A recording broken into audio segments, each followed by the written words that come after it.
On the misty plateaus of central Mexico, where the morning sun slices through cold ribbons of fog, terraces and pyramids rise like frozen waves of earth. Endless steppes of maguey and cactus, dry valleys with their golden whisper of grass and the blue shimmer of distant ridges, this is the stage upon which a grand tale unfolds. Here, among the dried riverbeds and sacred springs, amid basalt fragments and black cliffs, a name is born that will echo through the ages, the Toltecs. From this land of stone flowers and feathered serpents begins a story that will turn stone into a voice, and wind into a chronicler. In the golden glow of temples, the ashen dust of sacrifices mingles with the scent of Quetzalcoatl flowers, and each dawn paints the world anew, now crimson, now copper, now a shade of pale turquoise. Feathered banners flutter like the wings of the wind, and in their rustle one can hear the words of an ancient prophecy. In times when shadows grow longer than human lives, wisdom will take the sword into its hands, and the sword will learn to sing. Thus, in the very heart of the dry sky, Toltec rulers and priests weave the threads of the visible and invisible, forging order out of chaos and laying out time like paving stones on the city's main square. The name Tula, Tolan, the city of reeds, rises above the valley like a black jaguar upon a ledge of stone benches. Its stairways, straight as rows of corn stalks on fertile ground, lead upward to temple plazas where stone Atlanteans, warriors of celestial pattern, stand guard. They hold not only weapons in their hands, but the weight of the heavens pressing down on the shoulders of heroes like the stern hand of fate. From here, through their stone pupils, the world tells itself. Rivers of merchants and warriors flow along roads to the north and south. Caravans carry not gold, but the meaning of things. Dry winds lift a fine dust on the high places, the dust of chronicles written not with ink, but with chisels, not in books, but in stone and in the throb of drums. The history of the Toltecs first whispers, deep within caves where dawn's dew seems like the tears of the gods, and then flares up like a torch in a sacred ascent. It stretches from days when only wind and deer roamed these lands, to the time when Tula's squares thunder with the steps of thousands, and lines of jade signs flow across the walls of temples. Copper suns rise and set, lighting spears, bracelets, mosaics of obsidian that reflect the sky like black lakes. In the boundless, night-like sky, the constellation of the feathered serpent flares. Quetzalcoatl, not merely a god, but a path of wisdom, straight as a celestial road to the world's edge where land touches sea. His breath is the incense smoke rising above the pyramids, his feather is the green gleam on spears and armor. In Quetzalcoatl's name, the Toltecs build schools and temples, cast patterns on golden plates, carve the faces of gods into bone plaques, gathering in word and song all that memory can hold. In the name of Tezcatlipoca, Lord of the Night, the gleam of obsidian, they remember that wisdom without strength is only a dream, and strength without wisdom is but a storm that knows not where it goes. From the grey dawns of the 8th century, paths stretch forth. The old voices of Teotihuacan fade like distant thunder rolling beyond unseen mountains, and upon their echo rise other voices, clear as strikes upon the Huhuatl drum. The Toltecs come not as shadow but as form, craftsmen shaping meaning like basalt, with sacred geometry. They came to teach the sword music, and song discipline, to bind craft and ritual into a knot stronger than stone. Their wisdom is like a river in the dry season, small on the surface, but deep beneath the sand, unseen by the eye untrained to seek. Desert nights here smell of wormwood cold, and the stars hang thick as kernels of maize in a woven basket. In these nights myths take on flesh, and human stories fall into the snare of their own truth. When a warrior lifts his eyes to the constellations, he sees not mere patterns, he reads order. From order is born law, from law, the city, from the city, the community, and in the center of the community, the temple, where stone and voice are joined so each echoes the other. Thus the Toltec world is built, even and strict as a well-strung bow. In Tula's sacred plazas, morning silence is never empty, it is filled with anticipation, like a jar with water. From all sides gather artisans, carvers, mosaic masters, smiths, weavers. Their hands know how to speak with matter, their eyes remember lines they have never seen. They bring to the city more than goods, they bring the understanding of measure. The greatness of the Toltecs lies not only in the spear, but in the ruler's rod, not only in bravery, but in the angle of a slope. Stone under their hands becomes supple, wood turns hard, cloth becomes the language of the gods. Skill, or inspiring, raised here a stone poem where each step is a syllable, and each column the breath of a verse. And now the smoke of fires rises into the sky. Drums, the city's heartbeats, pound in rhythm, like the steps of time. Priests in white cloaks pass between stone jaguars and eagles, their faces glowing in the greenish gleam of jade. They know how to speak with the wind, they know how to ask the rain if it will come. They remember the true names of things. The Toltecs know that the world rests on balance, between sky and earth, between blood and grain, between word and sword. He who breaks the balance will release the nights from the dark, he who preserves it will lift the world, as the sacrificial knife lifts the reflection of the sun. In the distance shimmer the roads, narrow paths between cacti, wide caravan trails, secret passes of warriors. They lead to coasts where waves lick salt from the stone, to jungles where the sultry air is heavy as a precious gem, to mountain passes where cold winds stretch like the strings of an unseen harp. Along these roads, Toltec envoys trade the feather of the quetzal for obsidian, cacao for woven cloaks, words for silence, myths for alliances. And each exchange is a knot in the long rope of time, binding people into the lacework of shared breath. Yet in the epic light of mornings there always wanders the shadow of evening, where knowledge becomes power, envy is born, where order grows, so does the desire to break it. The Toltecs have known this from the very beginning. Their Atlanteans are not merely guardians, but warnings.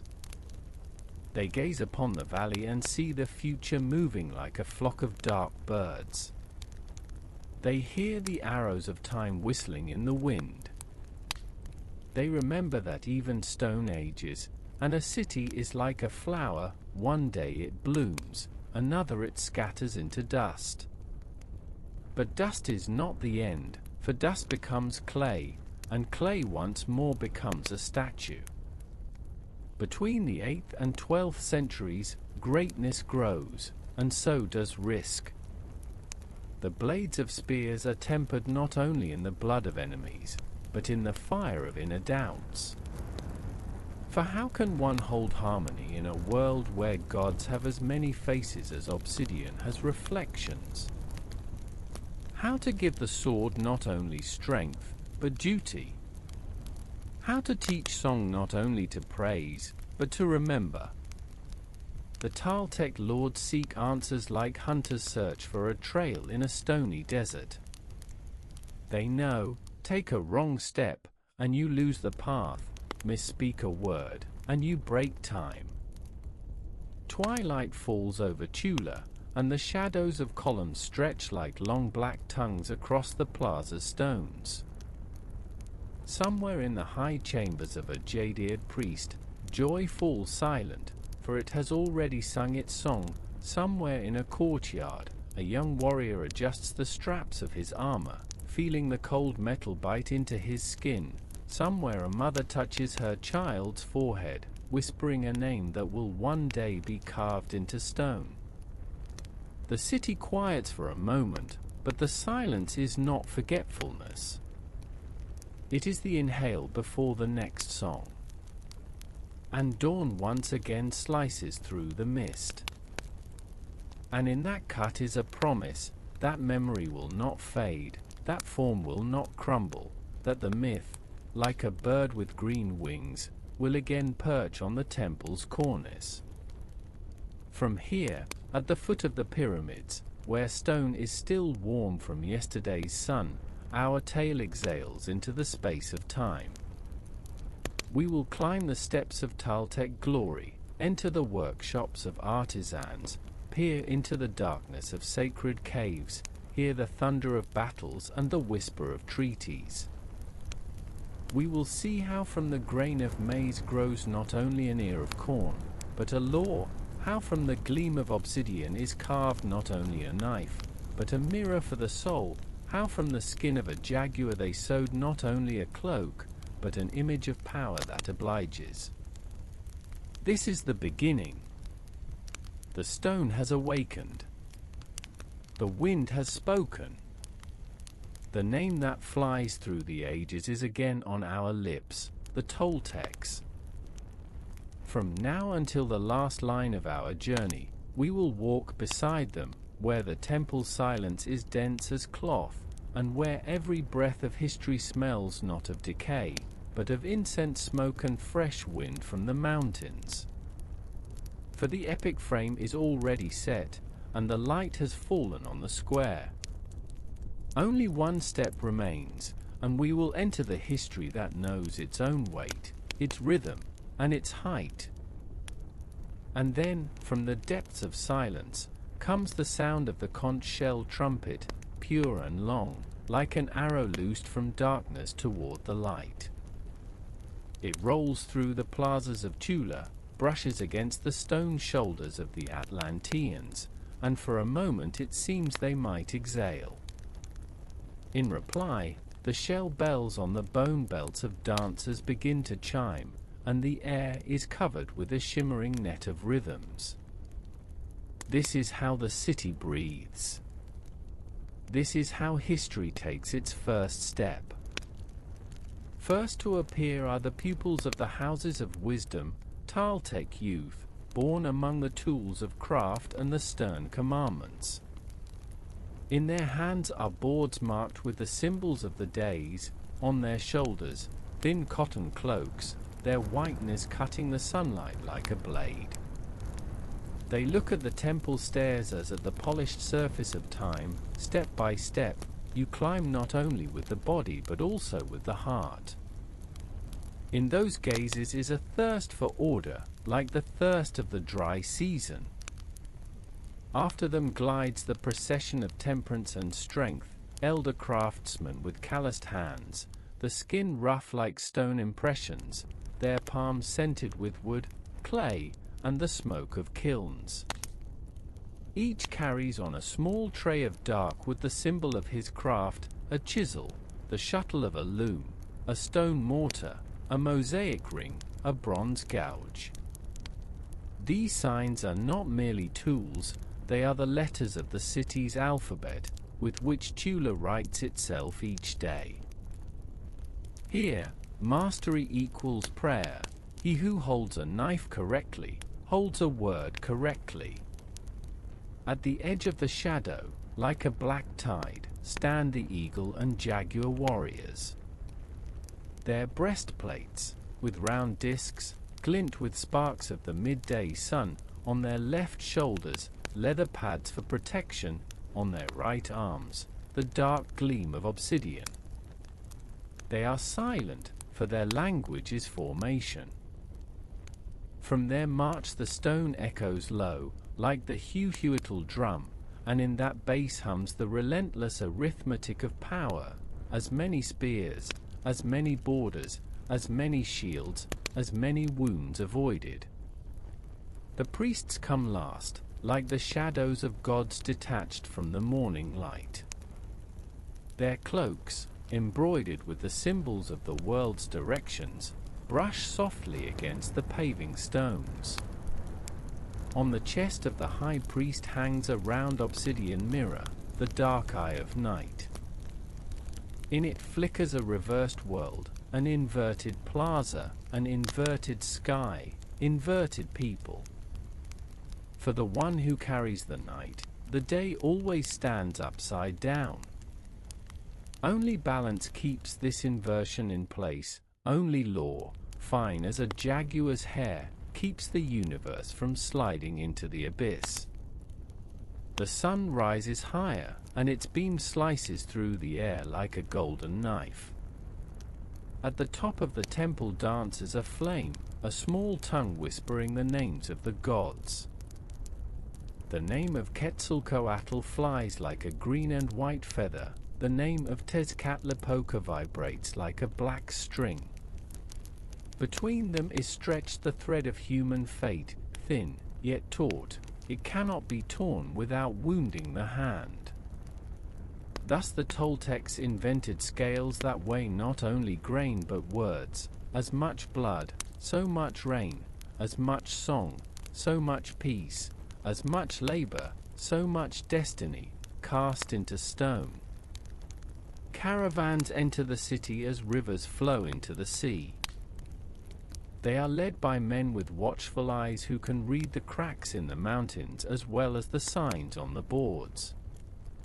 They bring cacao in nets woven from agave fiber, the bright feathers of quetzals, jade masks, pouches of fragrant copal resin, fine cotton fabrics, spare obsidian blades sharper than the bone of dawn. These goods are also ideas, soft, gleaming, sharp, heavy. Street merchants touch them, and it feels as if they are touching thoughts newly arrived from mountains and jungles. On the outskirts of Tula, where maize fields begin, the day grows so quiet that you can hear lightning talking underground, roots brushing against stone, water searching for a path. There, among the rows of corn, the old storytellers teach children not only history, but how to breathe when time becomes a steep ascent.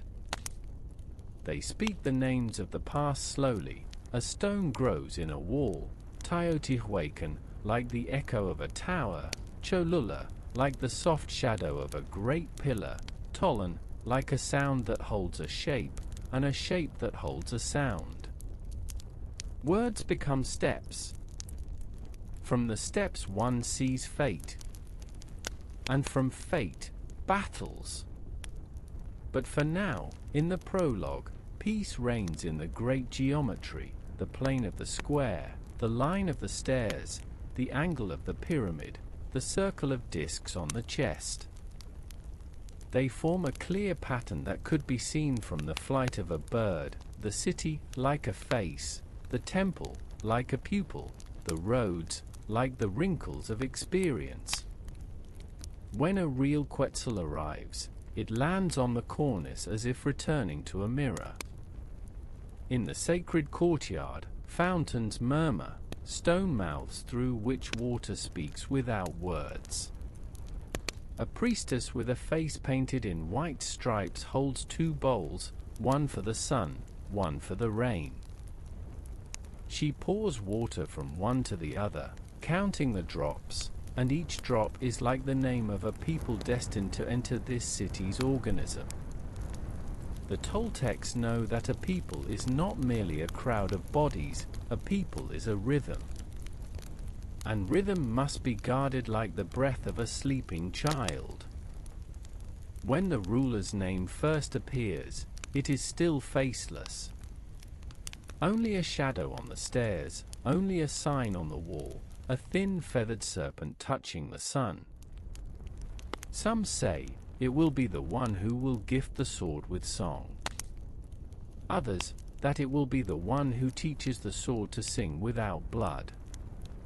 But all agree, the time comes when the city needs not only craftsmen and priests, but an image capable of binding the many into a form.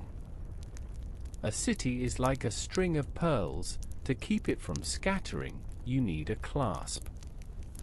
From the east at this time slowly stretches a bank of clouds, like a jaguar's pelt thrown over the shoulder of the sky. In it open the eyes of storms, dark, round, unfriendly. Yet for now they are far, while on the square boys in white felt cloaks dance, their faces painted red and blue, the shade shimmering like jade and blood in the midday light. Their dance is a rehearsal for future campaigns. Each step matches the beat of a drum, each turn a star in the sky. Yesterday they learned the letters of craft, today the syllables of discipline, tomorrow they will read the text of war. Somewhere beyond the walls drifts the smell of baking tortillas and hot chocolatl, and that scent is like a household dog barking away the giant shadows of history. For great epics too must have a kitchen, where simple joy simmers, grain is ground, water boils, people laugh, tired from work. This is how the world holds, on the small that supports the great, and on the great that gives meaning to the small. As the sun leans westward, torches are lit on the tops of pyramids. The fire there is like a second sun, it gives the city its night gaze. Into that gaze enter envoys, dark silhouettes in cloaks patterned with foreign lands. They lead their words as hunters lead dogs. The words sniff the air, tug at their leashes, sometimes growl.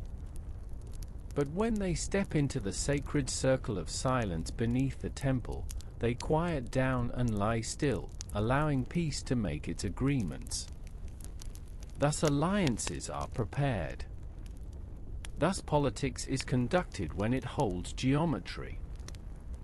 Night falls, and the Atlanteans seem taller than by day.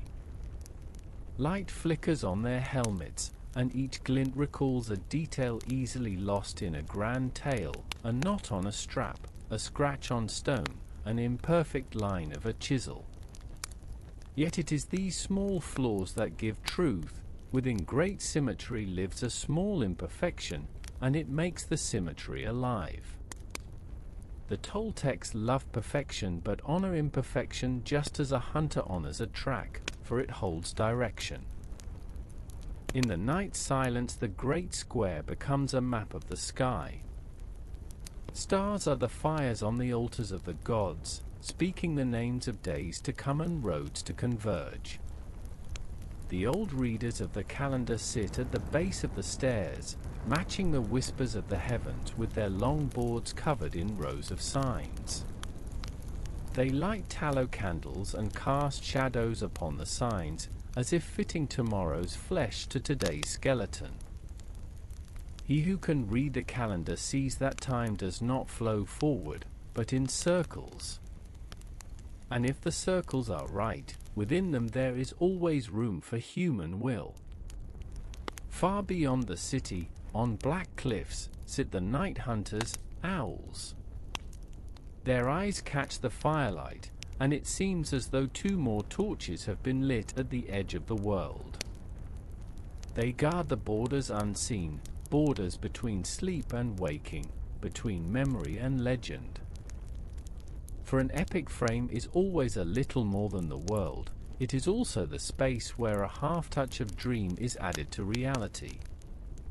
At last, midnight strikes, and from the temple mirrors are brought out.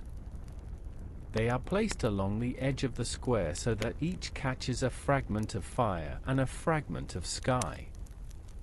The mirrors gaze at one another, and between them stretches a thin path of reflections.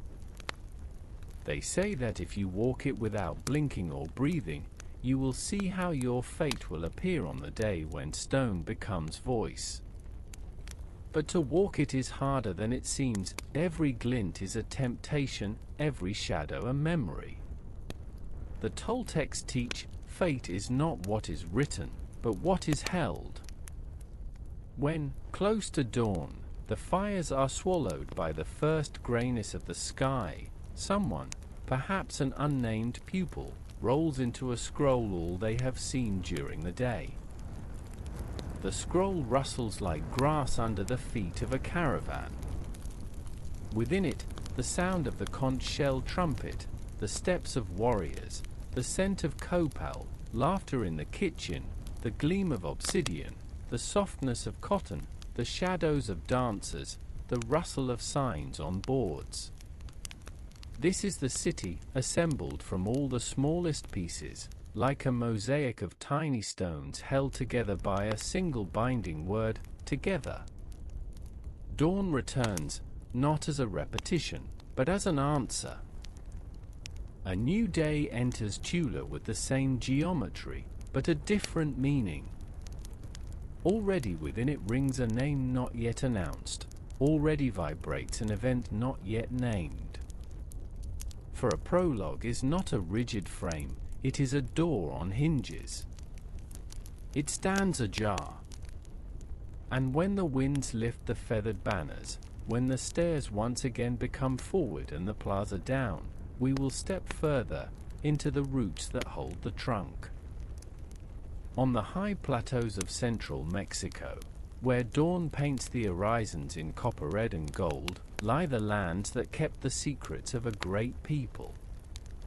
Here, among rocky hills and fertile valleys, under the roar of winds and the song of the sacred Quetzal birds, began the history of the Toltecs, masters, warriors, and creators of legends. The city of Tula, rising above the plain, was like a stone ship in an ocean of grass, and in its temples the flame of the sacrificial fires never died, even in the darkest nights. The wind that had crossed oceans and deserts carried with it the breath of distant lands, the scent of cacao from the south, the salty tang of the sea from the east, the dust of trade routes from the north. From the west, the sun descended, casting long shadows of the mighty stone warriors, the Atlanteans, who guarded the temples like sentinels of time. Their stern faces, carved from volcanic stone, seemed to have witnessed the passing of millennia. The Toltecs believed themselves the heirs of the gods, deities who had taught humankind to carve stone, forge weapons, and reckon with the stars. Their legends intertwined with the story of Quetzalcoatl, the feathered serpent, who gifted humanity maize and knowledge. This faith inspired them to raise pyramids that blazed in the sunlight and to wage wars in the sacred duty of preserving the balance between heaven and earth. Yet over this land always loomed the shadow side of glory, the struggle for power, the sacrifices to the gods, and the ancient prophecies foretelling the fall of great cities. The history of the Toltecs is not merely a tale of rise, but also a chronicle of the inevitable turning of ages. From here begins the path that will lead us through the centuries, from the 8th to the 12th, a path where the mists of dawn will give way to the dust of sunset. So ended the day in Tula, the heart of the Toltec Empire, where the stone remembered the footsteps of countless generations. The city fell asleep beneath the gaze of the stars, which had once been the guides for the first wanderers to set foot on this land. The Atlanteans stood motionless, guarding the silence of the night, while the wind carried through narrow streets the mingled scents of copal, maize bread, and sun-warmed stone. But even in this majestic stillness, one could hear the whisper of antiquity, the voices of those who, long before the first pyramids were built, had chosen this place as their home. Legends tell of wise builders who could speak with the gods and summon the rain, and who laid stones so that they would sing in the wind. To understand the strength and wisdom of the Toltecs, one must return deep into the centuries, to a time before tall temples and stone warriors, when the art that would one day make this people great was only beginning to take shape.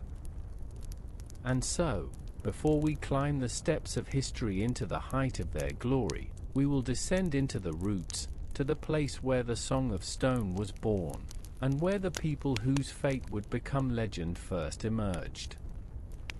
Long before the feathered banners rose above Tula's skies and the drums of victory echoed across the plazas, this land was different. The wind carried dust from the boundless plateaus, grasses swayed beneath the hooves of deer and the paws of jaguars, and people lived in small communities scattered near rivers and springs.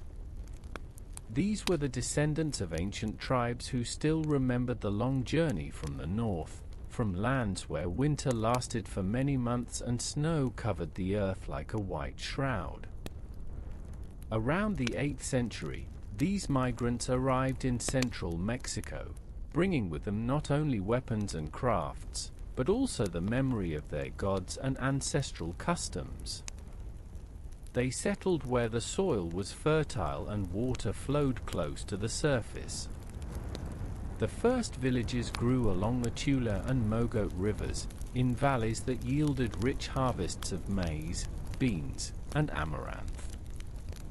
Agave plants grew nearby, providing fiber for ropes and cloth, as well as drinks to warm both body and spirit.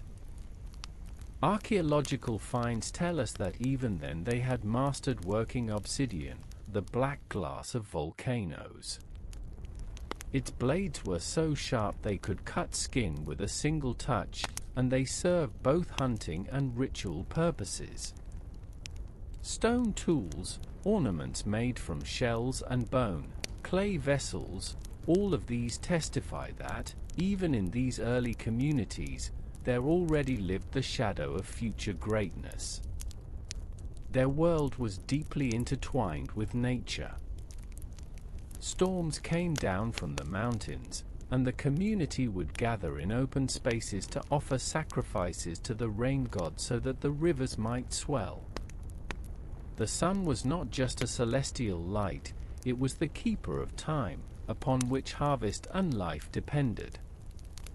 The night, on the other hand, belonged to the gods of darkness and change, holding both danger and wisdom. Myths told by the fireside spoke of a time when gods walked among men, teaching them crafts and order. Elders recalled the feathered serpent, Quetzalcoatl, who, they said, led their ancestors out of chaos and gave them the first grain of maize. Yet alongside him in the stories lived Tezcatlipoca, the god of night, war, and temptation, whose shadow always walked beside humankind. Gradually, the communities began to unite, building not only homes but also the first communal structures, ritual plazas, granaries, workshops for stone and woodcraft. Here were laid the foundations of the social organization that would later transform these farmers and hunters into true masters of war and culture. Even then emerged the defining trait of the future Toltecs, the union of craft and faith. Every object, from a clay jug to a carved knife, carried not only practical but also sacred meaning. Stone was shaped so that it could breathe, and cloth was woven with patterns that carried the signs of gods and spirits. Thus, step by step, in the soil of central Mexico, the seed of a people began to sprout, a people who would one day call themselves Toltecs. To understand their future greatness, one must see these early villages, modest, yet already filled with the inner fire that would one day make them rulers of great cities. The first settlements, founded on the fertile riverbanks and in sheltered valleys, appeared simple yet well-planned. Houses were built from clay and wood, sometimes reinforced with stone. Roofs were covered with reeds or dry grass, providing coolness during the hot days and shelter from the rain. At the center of each settlement lay a ritual square, a flat, packed earth space where the community gathered on important days. Here they held sacrifices to the gods of rain and fertility, rites of passage, and harvest festivals. The surrounding world dictated the rhythm of life. Days began with birdsong and the smell of smoke rising from hearths, where women cooked maize porridge or baked flatbreads. Men went to the fields or hunting grounds.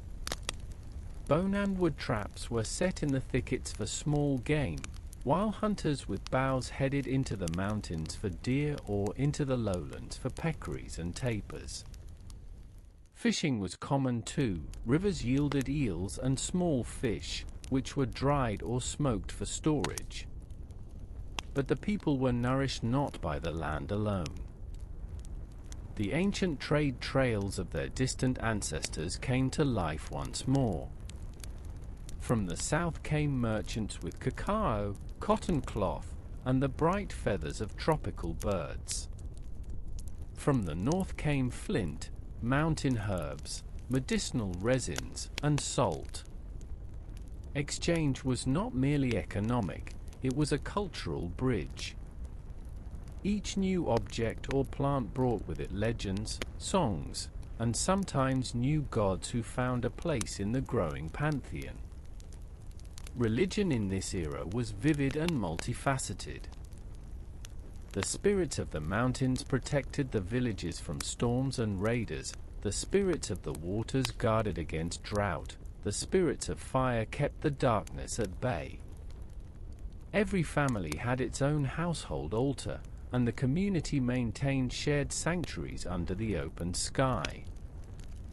Here, priests dressed in white or red offered gifts, maize cakes, flowers, obsidian knives, and sometimes drops of human blood, for it was believed that the gods required a share of human life force to maintain cosmic order. At this time, there was still no single centralized authority. Each settlement was ruled by elders who resolved disputes, organized fieldwork, and negotiated with neighbors. Yet already there emerged charismatic leaders, hunters or warriors whose renown and fortune drew others to them. Their role in intertribal conflicts was decisive, and in time such figures would lay the foundations for the future Toltec military aristocracy. The language of the Toltecs' ancestors grew richer with the arrival of new crafts. The word for master in their dialect meant both one who knows and one who creates. This reflected a worldview in which knowledge and skill were inseparable. Young people learned by observing their elders, and apprenticeship often took the form of ritual. After crafting their first blade or woven cloth, boys were formally welcomed into the world of adults. Archaeologists have found evidence of early contacts with cultures much farther south, in the lands of the Maya. The similarities in ceramic ornamentation, the use of comparable calendar symbols, and even certain stoneworking styles suggest that the exchange of ideas began long before Tula's rise. Such connections brought the future Toltecs knowledge of astronomy, complex time-reckoning systems, and architectural techniques for building sturdy structures on earthquake-prone ground. Over all this presided the immutable cycle of seasons. The dry season brought cold nights and brilliant skies, where the stars shone so brightly that their patterns were seen as direct messages from the gods. The rainy season revived the fields and filled the rivers, but also brought storms, from which safety could only be found under the protection of mountains or strong buildings. The people learned to live in rhythm with these changes, and that rhythm became part of their soul. A hierarchy of crafts gradually emerged. Most valued were the obsidian masters, for from them depended both weapons and ritual tools. Second in importance were the weavers, especially those who could work fine cotton thread brought from warmer lands. Potters shaped jars and vessels with painted designs telling the stories of clans and gods.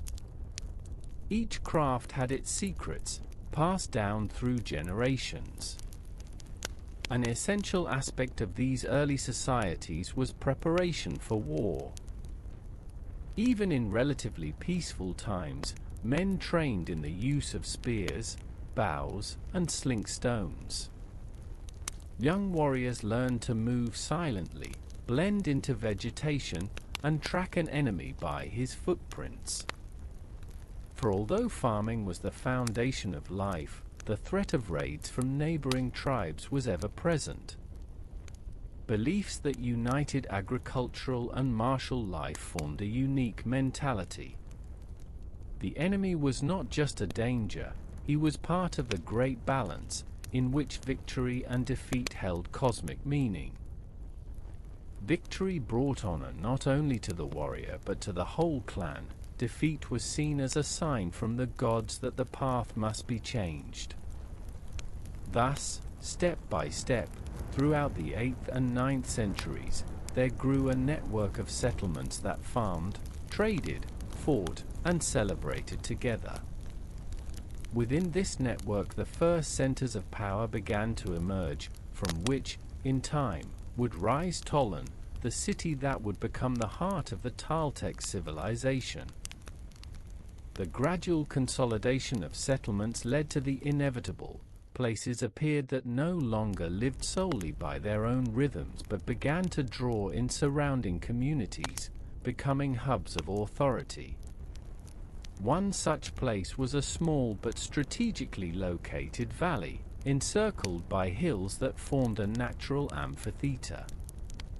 Several trade routes converged here, bringing grain, obsidian, crafted goods, and exotic imports from the south. At this crossroads, the first major public complex began to rise, a plaza with several stone platforms that would later serve as the foundations for temples. They were still simple in form but already showed the desire to rise above the ordinary. A priest standing on such a platform appeared to speak not to the people, but directly to the gods. Alongside these architectural changes, political structures also grew stronger. Elders who had once ruled a settlement began to yield to councils composed of the most influential warriors and priests. The warriors ensured security and territorial expansion. The priests maintained spiritual order, conducted rituals, and read the will of the gods. Their alliance formed what would later become the core of Toltec power, the balance between the strength of the sword and the strength of the word. The myths of this period began to serve as political tools. Legends told that the first rulers were descended from the feathered serpent himself, and that their right to rule was not a human agreement but a divine decree. Some stories spoke of a wandering hero who crossed mountains and rivers, defeated dark spirits, and laid the first bridge stone between the worlds of gods and men. Every ruler sought to link his own name to this hero to legitimize his rule. It was at this time that the first great festivals took shape, drawing not only the residents of a single settlement but guests from surrounding lands. Harvest celebrations, rain ceremonies, the start of a new calendar cycle, these became opportunities to display strength and wealth. The plazas were adorned with brightly patterned textiles, altars were laden with baskets of maize, squash, cacao beans, the air was rich with the scent of copal smoke and roasting meat. The rituals themselves were elaborate performances. Priests sang songs that repeated ancient formulas, their rhythm set by drums and flutes. Warriors performed battle dances in which each movement symbolized victory over chaos. Some festivals ended with competitions, archery, foot races, and the ball game, which held not only athletic but ritual meaning. Victors were honored as those who had pleased the gods and thus brought prosperity closer to the whole community. At this time, the future Toltecs developed a unique relationship with time. They already used a complex calendar of two interwoven cycles, the ritual and the solar. This allowed them not only to determine the dates of festivals, but also to foresee favorable or dangerous periods for military campaigns, construction, and marriages. Keepers of the calendar, honored on par with priests, passed down their knowledge from master to pupil, guarding it as a strict secret.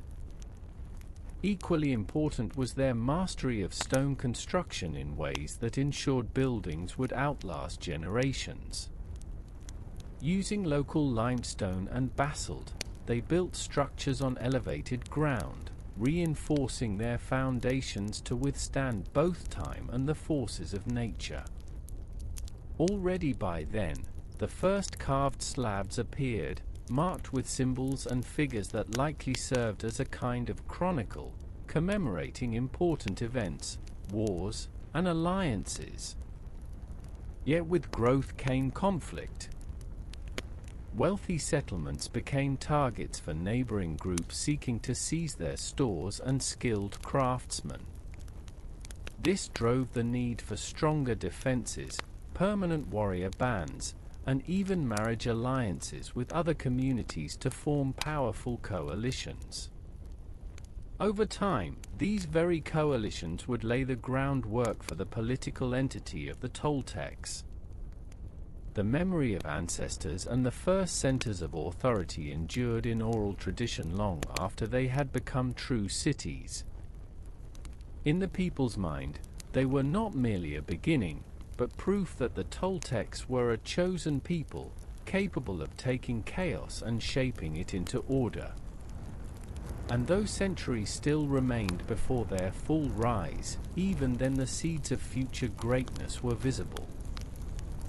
Thus, when we ascend from these modest settlements to the age when Tolan would shine across all of central Mexico, we will know every pyramid, every carved stone grew from roots planted by those first communities along the rivers and in valleys sheltered by the mountains. The earliest communities of the future Toltecs did more than farm and trade, they carried on an endless dialogue with nature. Every river, every mountain, even a single tree had its own name and story. A tribe might refuse to build a settlement if the elders sensed that the land here sleeps, or, conversely, choose a site where at night they could hear the breath of underground waters. This breath was seen as a sign from the gods, blessing fertility. At night, when the plains blossomed with a sky full of stars, the youth gathered around fires to hear the shaman stories. Wearing feathered headdresses, the shaman spoke of the creation of the world, of the eternal struggle between the sun and darkness. Each sunrise was the victory of light, each sunset a reminder that victory was never final. They believed human actions could tip the scales of the cosmic balance, and so life held not only a daily but a sacred meaning. Among the key figures of early mythology was the rain god Tlaloc, whose eyes were always half closed, as though he saw another world. He was invoked during dry seasons with offerings of first fruits and the finest crafted goods. No less revered was Calkiutlikyu, goddess of rivers and springs, believed to be capable of flooding fields in anger but also of saving crops if appeased with flowers and songs. Early intertribal conflicts often arose not over land, but over water. Droughts tested all, and bands of warriors would set out for neighboring valleys to see springs or irrigation channels. Thus appeared the first fortifications, earthen ramparts, trenches, and later stone walls. Though modest in scale, they were the prototypes of the Toltecs' later strongholds. Some communities were located near obsidian deposits, giving them immense advantage. Obsidian was not only a tool and weapon but a prestige item. Blades of black volcanic glass were traded for cacao, cotton, and seashells brought from coasts hundreds of kilometers away. In many ways, this stone became the first symbol of the ancestors' economic power. A vital part of cultural exchange was the travel of young artisans.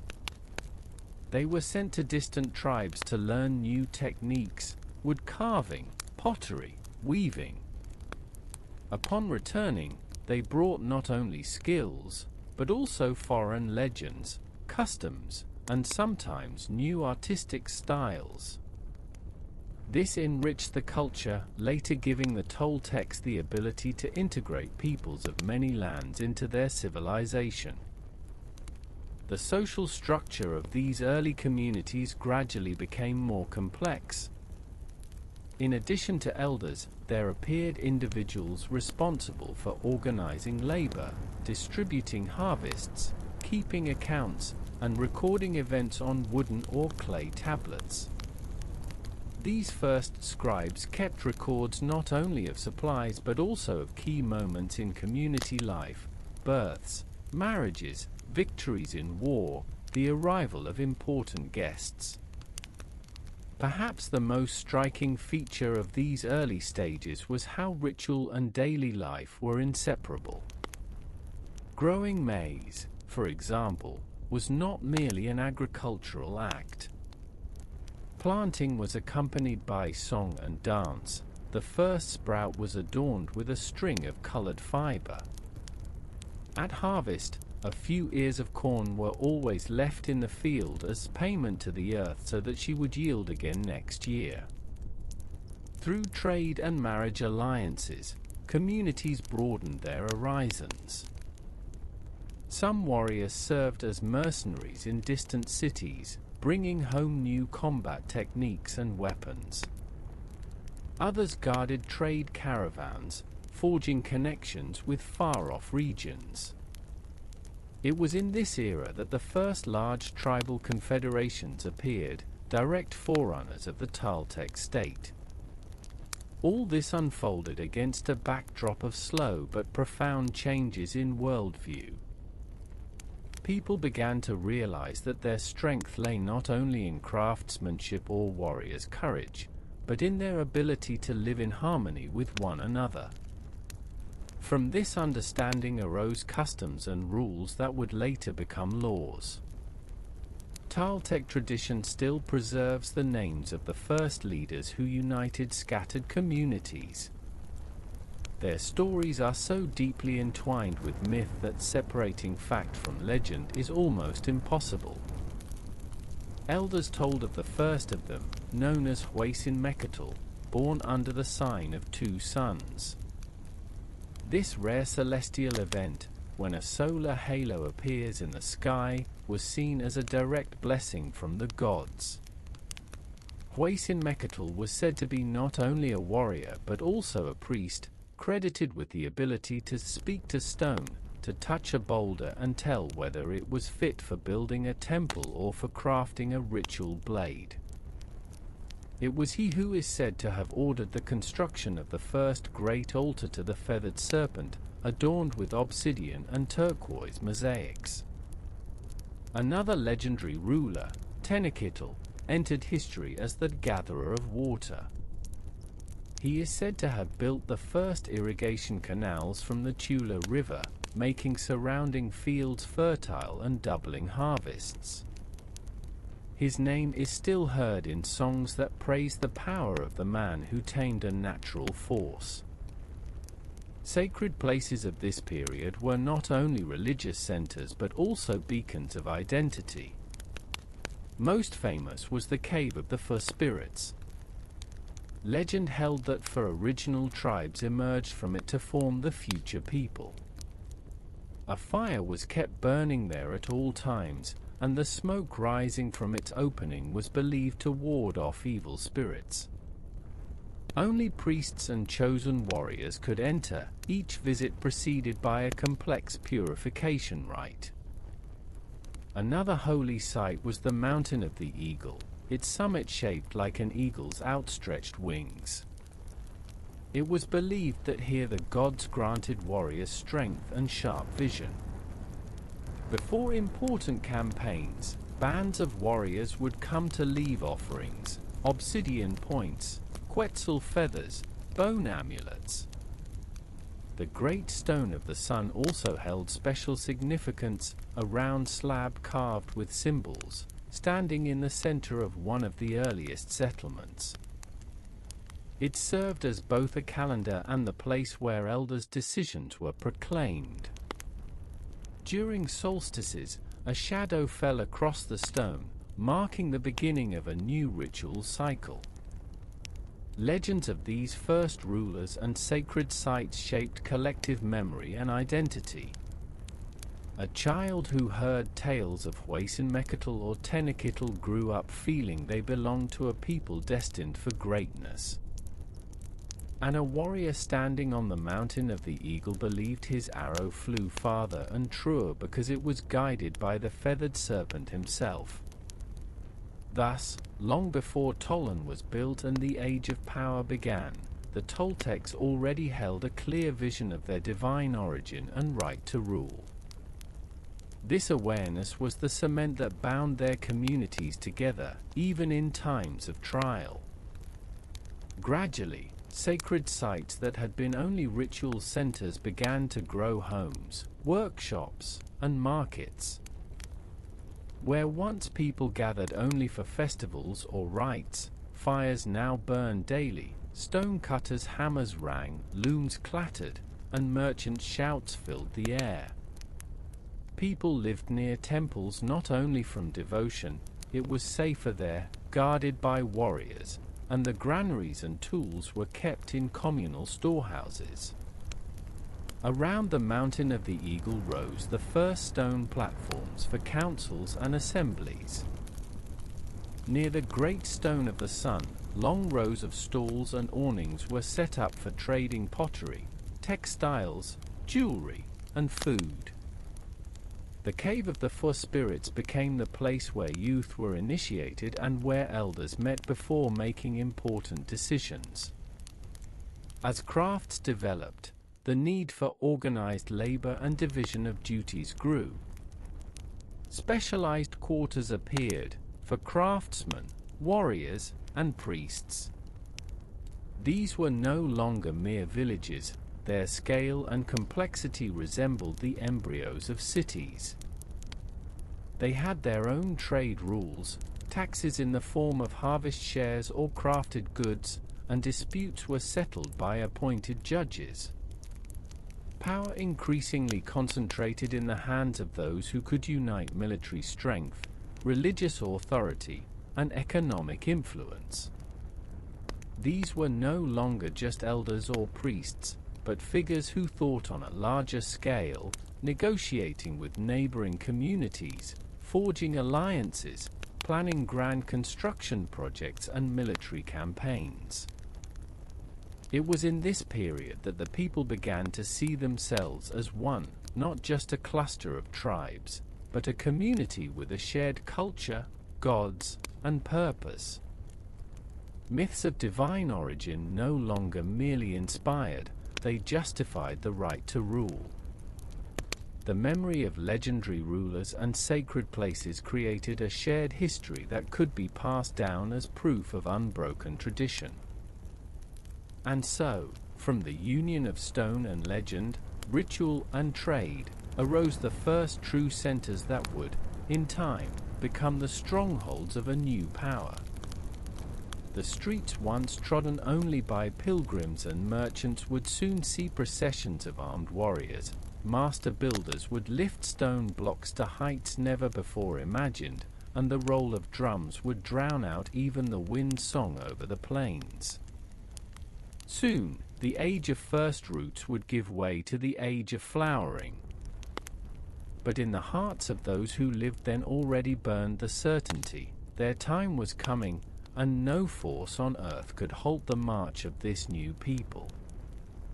When the sun rose over the plains of central Mexico, its first rays touched the summits of Tolan's temples and stone stelae, casting long shadows across the paved streets.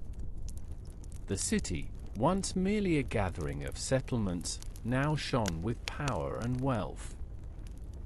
Stone and craftsmanship had merged here in a harmony that astonished even those who had seen other great cities. Tall pyramids reached toward the sky, adorned with reliefs of gods and warriors. The Atlanteans, stone figures of armed giants, stood atop the platforms, holding the heavenly roofs of the temples. Their basalt-carved faces radiated calm and strength, as if they knew the secrets of the ages. The city's districts were laid out according to a clear plan. At the center stood the Great Plaza, a place for gatherings, rituals, and trade. From it, stone-paved streets stretched out in all directions, leading to artisan quarters, residential areas, and marketplaces. Along the street stood the workshops of potters, weavers, stone carvers, and jewelers. Toltec craftsmanship was a marvel.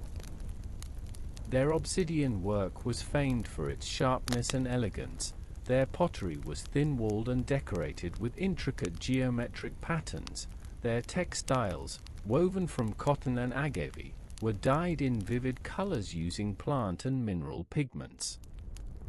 Ornaments of turquoise, jade, and shells were worn not only by the nobility, but also by warriors, for whom they served as symbols of honor. Trade at this time reached unprecedented levels. Merchant caravans departed Tolan for the southern lands of the Maya, returning with cacao, quetzal feathers, jaguar pelts, and precious stones.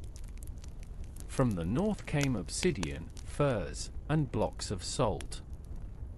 From the coasts came seashells and fish, dried or salted for storage. In Tolan's markets, one could find everything, from simple clay pots to exquisite gold jewelry that gleamed in the sunlight. But trade was more than an exchange of goods, it was an exchange of knowledge and culture. Along with merchandise came new songs, legends, and technologies. In Tolan, one could hear the languages of distant tribes, see clothing from foreign lands, and taste dishes prepared according to recipes from the coasts or the highlands. A special place in Toltec culture was reserved for games and spectacles. The bull game, which carried deep ritual significance, was played on special courts with high stone walls.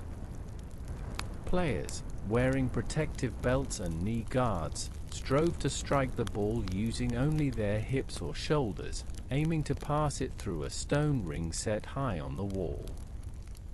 Victory was considered a blessing from the gods, and at times the best players took part in sacred rituals. On great festival days, the courts and temples were decorated with flowers and cloth.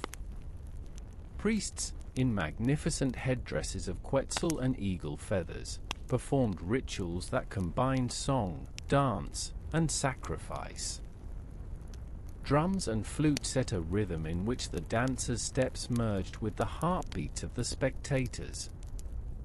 This flourishing was no accident, it was the result of centuries of accumulated experience, faith in their destiny, and mastery of both the land's resources and the knowledge of their ancestors. The Toltecs not only built cities, they created a world in which art, war, religion, and trade were inseparably linked. The mastery of Toltec artisans astonished even neighboring peoples with advanced cultures of their own. Their technologies were not only refined but practical, polished by generations of experience. Stoneworking. The Toltecs worked with many types of stone: basalt, limestone, and obsidian. For large structures, they chose durable limestone that was easy to work but hardened over time into an exceptionally strong material. Stones were shaped with obsidian blades and stone hammers, fitted so precisely that even a knife blade could not be slipped between the blocks.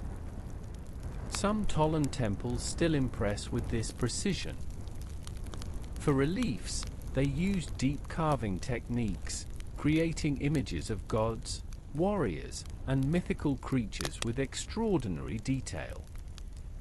Depictions of the feathered serpent, Quetzalcoatl, adorned not only temples, but also civic buildings and even everyday objects. The obsidian arts. Obsidian was more than a material, it was a symbol of power. It was used for knives, spear points, arrowheads, and ritual blades for sacrifices. Its glossy black surface was considered magical. Priests gazed into it during divinations, seeking the will of the gods. Fine obsidian blades could be sharper than metal, giving Toltec warriors an edge in battle. Mining and working obsidian was under the control of the rulers. Masters of this craft held special status, and their works were exported to distant lands. Metalwork. Though the Toltecs did not use iron, they skillfully worked copper, bronze, and gold. Copper and bronze tools were used for woodworking and stone shaping, while gold was reserved mainly for ornaments. Goldsmiths created earrings, necklaces, bracelets, and pendants, combining precious metal with turquoise, jade, and shells. Weaving and textile dyeing. Toltec weaving was highly developed. They grew cotton and used agave fibers, importing fine threads from southern lands.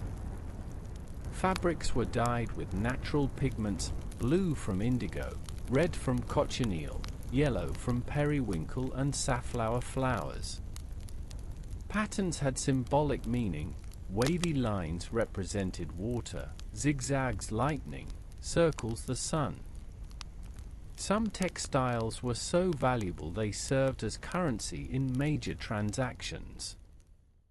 Pottery. Toltec ceramics served both practical and ritual purposes. Jars, bowls, and copal incense burners were decorated with complex geometric designs and figurative scenes. Ritual ceramics often used red or black slip, which gave the surface a shine and protected it from moisture. Some vessels were shaped like animals: jaguars, eagles, snakes, believed to enhance the object's magical properties. Jewelry. Toltec jewelers worked stone and metal at a level that impressed even the Maya and Zapotecs. Much of their turquoise came from far northern lands. It was used to make mosaics on shields, knives, and masks. Masks inlaid with turquoise and jade were worn in rituals and placed in the tombs of the elite. Architectural innovations. The Toltecs developed methods for reinforcing foundations, allowing large structures to be built on unstable soils. They combined stone and wood in their roof construction, with temple roofs often supported by carved wooden beams painted in vivid colors. Their building skills were so advanced that centuries later the Aztecs would call the Toltecs the teachers of all crafts and attempt to replicate their techniques. Trade and economic networks of Tolan. Tollen was the heart of a trade network stretching hundreds of kilometers in every direction. The city stood at the crossroads of major overland and water routes in central Mexico, and no merchant could pass without stopping here. It was not merely a market, it was the hub through which wealth, ideas, and influence flowed. From Tollen, roads to the north led to obsidian quarries. Caravans returned with blocks of black volcanic glass, transformed in the workshops into weapons and tools, with surplus sent for export. From the south came merchants from the Maya lands, bringing cacao beans valued here as highly as gold, as well as quetzal feathers, jade, spices, and fine textiles. To the west lay routes to the Pacific coast, from where came seashells, dried fish, and salt. To the east, routes to the shores of the Gulf of Mexico brought rubber and tropical fruits. Merchants traveled in large groups, for the road was dangerous. In remote stretches, bandits and hostile tribes saw caravans as easy prey. Thus, merchant guilds hired warriors for protection, and these guards often became as renowned as the wealthy merchants they accompanied. Trade relations were not limited to the exchange of goods. Political alliances were often forged, sealed by marriages between noble families of different cities. This created a network of allies invested in the stability of trade routes and the prosperity of commerce. At the heart of Tollen stood the main market, a place where the wealth of the age could be seen in full. Stalls sold food, fresh fruits, vegetables, meat, fish, honey. Nearby, vendors offered textiles, jewelry, weapons, ceramics. For luxury goods, there were special pavilions where only licensed merchants or those invited by the authorities were admitted. There was no money in the modern sense, but several universal measures of value were used. The most common were cacao beans, textiles of specific size and quality, and copper bells. Large transactions could be paid in precious stones, gold, or obsidian slabs. Alongside official trade existed a shadow market. Here one could obtain rare or forbidden goods, poisons, magical amulets, talismans from distant lands, or even the services of hired assassins. The authorities tried to control these flows, but could never eradicate them completely. Trade routes were also routes of culture. Alongside goods came musicians, dancers, storytellers, and artists. At festivals, one could hear instruments not made in the city, see dances from distant shores, and hear legends born in jungles or deserts. Thus, trade was not only the economic foundation of the city, it was its spiritual and cultural pulse. Tollen lived by the constant movement of people and goods, and this movement made it the brightest center of its era. Education, knowledge, and science among the Toltecs. At the heart of Tollen there were places that could be called true schools, though they were unlike modern educational institutions. These were temple complexes and special buildings where wisdom, gathered over centuries, was passed from teacher to student. Here, priests, warriors, craftsmen, and rulers were trained.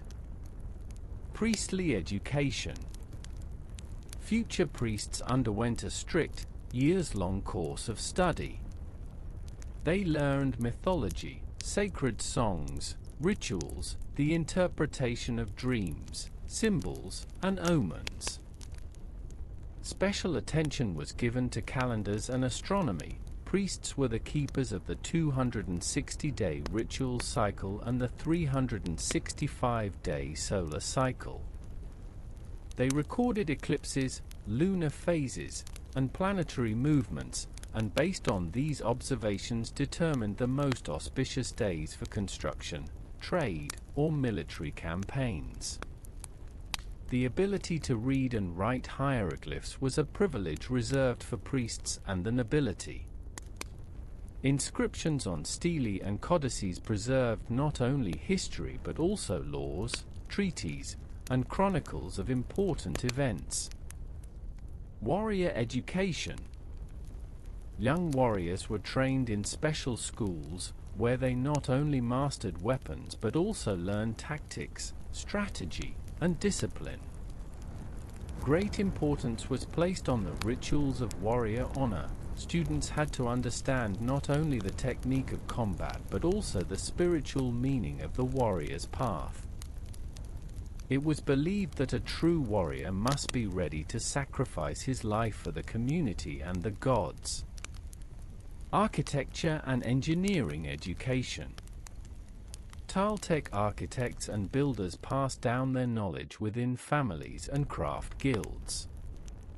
They studied the properties of stone, methods for transporting heavy blocks, proportions, and geometry. Particular attention was paid to orienting buildings to the cardinal direction so that temples and plazas interacted with the movements of the sun and moon. The geometric principles they employed allowed them to create stable structures without the use of cement. Their knowledge of load distribution, soil stability, and drainage systems was so advanced that many Toltec structures have survived for centuries. Medicine and herbal healing.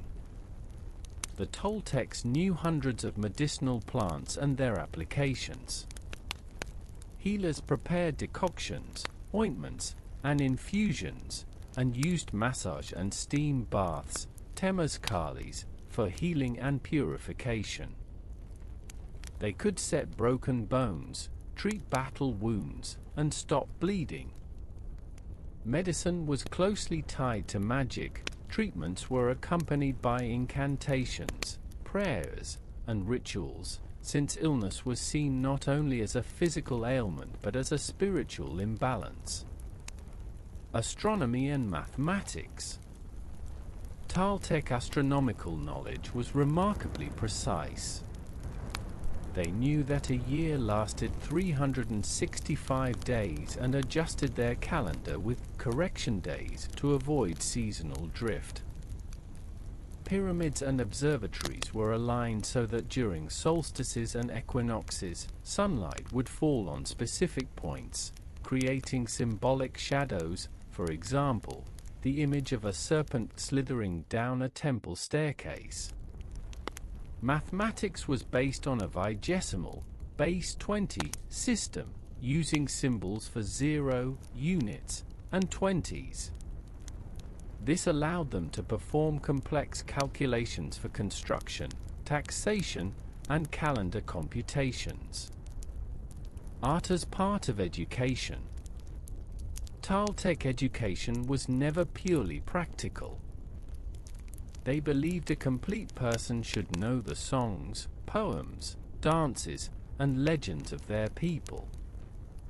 Art, from stone carvings to textile patterns, had not only aesthetic but also sacred meaning. Religion and festive rites.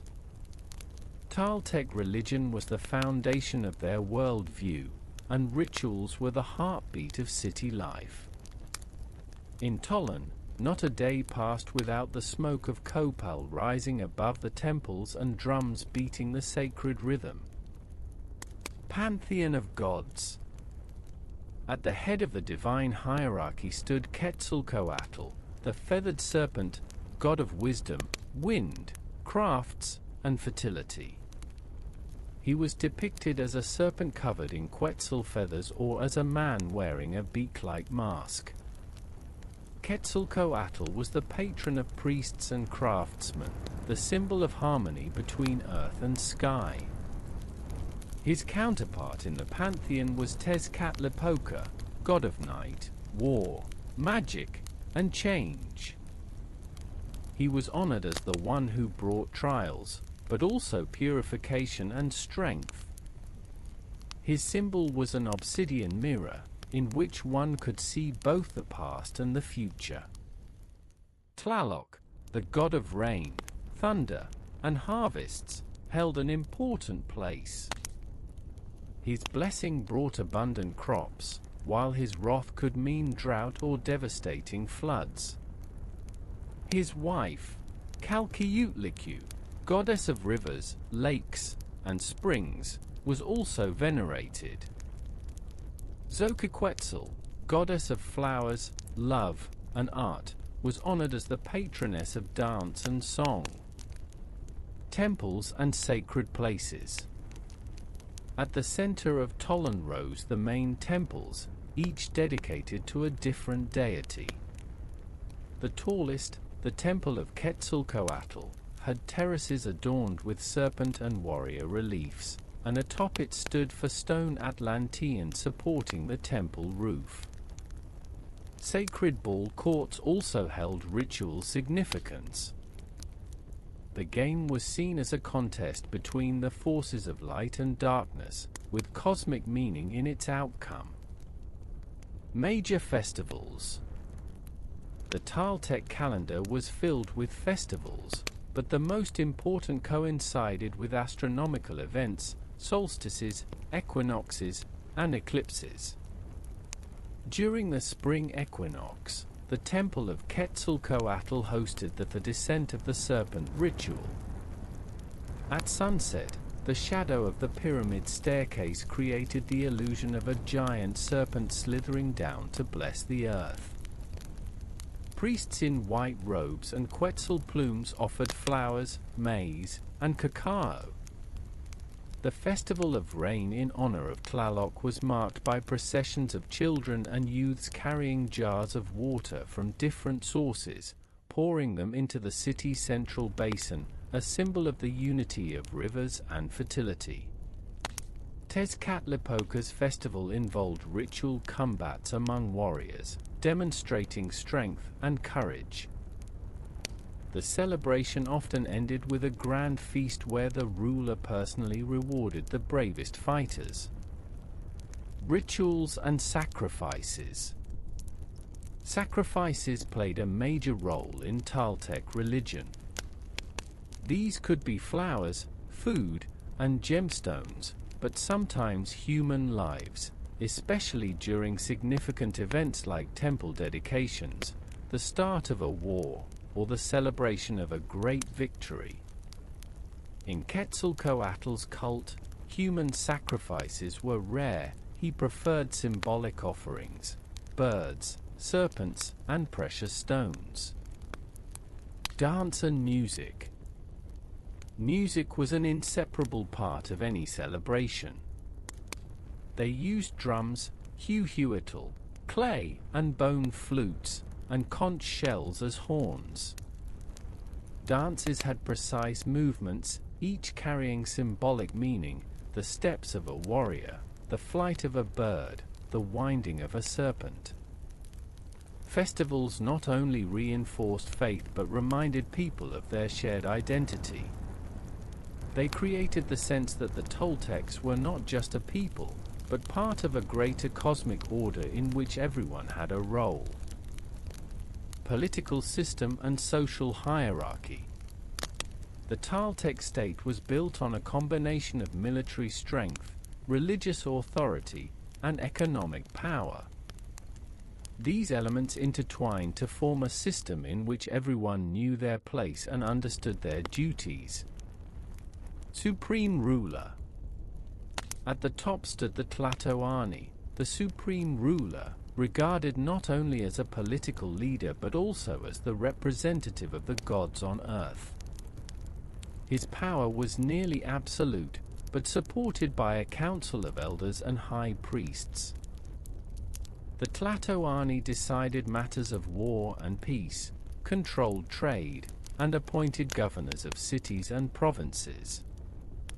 The ruler's attire was lavish, a cloak of Quetzal feathers, a golden pectoral, and decorated sandals. When he appeared in the plaza, drums announced his arrival, and the people bowed their heads in respect. Priests. The priesthood wielded immense political influence. Priests were keepers of the calendar, advisors to the ruler, and intermediaries between the people and the gods. They could approve or forbid military campaigns, temple construction, or alliances based on divine omens. Warriors. The military elite was made up of warriors who had achieved exceptional feats in battle. The most famous were the jaguar warriors and eagle warriors. Their attire reflected their animal symbols, jaguar skins or cloaks of eagle feathers. They served not only in war but also as the ruler's guards and escorts for important trade caravans. Warriors could rise socially by capturing trophies and prisoners, considered the highest honor. Craftsmen and merchants. Craftsmen, especially masters of stonework, metallurgy, and textiles, were highly respected. They passed their skills through generations, forming dynasties of artisans. Merchants were like diplomats. They knew foreign languages, customs, and could negotiate peace or alliances through trade. Farmers. The bulk of the population were farmers who cultivated maize, beans, squash, chili, and agave. Their labor provided the city's food stability. They paid taxes in goods or by working on public construction projects. Slaves. Slavery existed but had its peculiarities. Slaves were often captured warriors or people unable to pay debts. They could earn their freedom after a period of service or through ransom. City districts and order. The city was divided into districts, each with a leader responsible for taxes, order, and enforcing the ruler's decrees. Warriors patrolled the streets, and night watch posts operated after dark.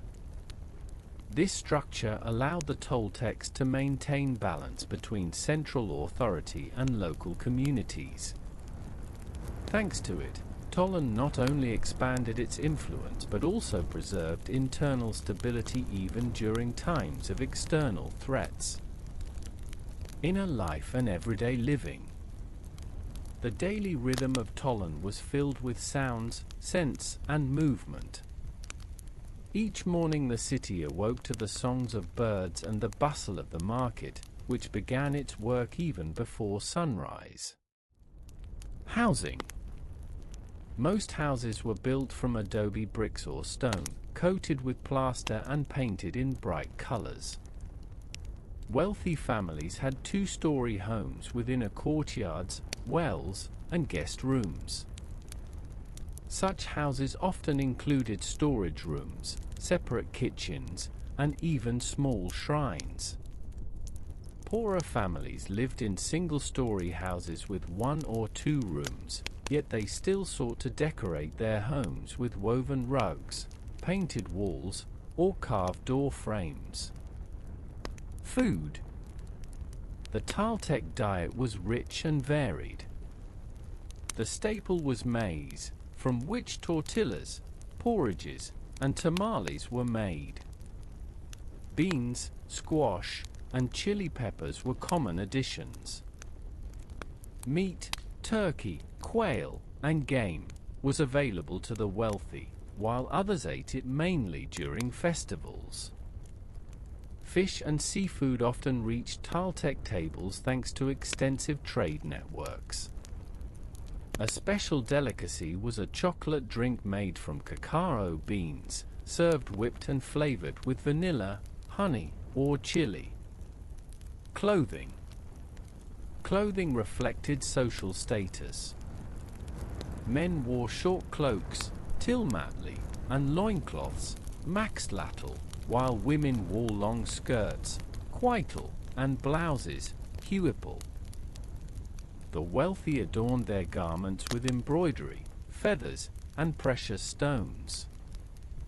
Footwear was usually sandals made of leather or agave fiber. For festive occasions, they wore brightly painted sandals decorated with feathers. Family and upbringing. The family was the foundation of society. Children helped their parents from an early age, boys worked in the fields or workshops, girls assisted at home, wove, and prepared food. At the same time, children were taught songs, legends, and the crafts their family was known for. Marriages were usually arranged between families. Weddings were accompanied by large feasts and rituals, during which elders and priests blessed the newlyweds. Leisure and entertainment. Aside from ritual festivals, people spent their free time playing board games, dancing, and singing.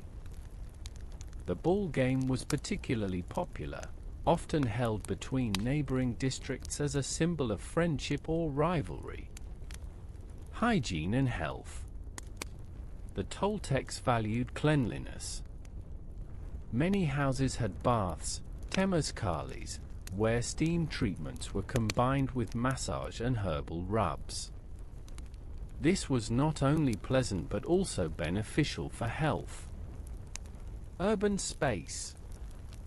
The streets were clean and the main squares were decorated with flower gardens and sculptures. Near the market, public kitchens served dishes from different regions. In the evenings, plazas often hosted performances, dramatic plays based on legends and heroic tales. Such was Tollen in its everyday life, a city where grandeur and daily routine intertwined, where the sounds of the market echoed off temple walls, and the aromas of food mingled with the fragrance of flowers in sacred gardens. Its life flowed like a river, beginning high in the mountains and carrying its waters far into the valley, toward new challenges, new achievements, and new legends. Before the sun had even risen above the horizon, the city was already awake. The air carried the scent of fresh maize porridge, the smoke of copal and hearth fires, and the hum of the morning market. Yet behind this familiar rhythm lay a clear and unshakable structure that determined the fate of every resident of Tollen from birth to death. Social hierarchy. Toltec society was built on a strict class system, where everyone had their place and duties. Supreme ruler, Tlatoani, considered the representative of the gods on earth, the embodiment of Quetzalcoatl or Tezcatlipoca depending on the dynasty and era. His word was law. He decided matters of war, forged alliances, and appointed priests and military leaders. In art, he was often depicted wearing a turquoise diadem and holding a staff of authority. Priestly class. Priests were spiritual guides and keepers of knowledge. Their duties included interpreting omens, performing rituals, maintaining calendars, and educating the future elite. High priests could influence politics as much as military commanders. Military elite. This included the Eagle Warriors and Jaguar Warriors, orders with their own traditions, symbols, and privileges. Service in the army offered a path to nobility, as every captive taken in battle increased a warrior's prestige. Artisans and merchants. An influential urban class. Skilled craftsmen, from stonemasons and jewelers to weavers and potters, commanded respect and often worked for the elite. Merchants acted as intermediaries between cultures, bringing new goods and knowledge from distant lands.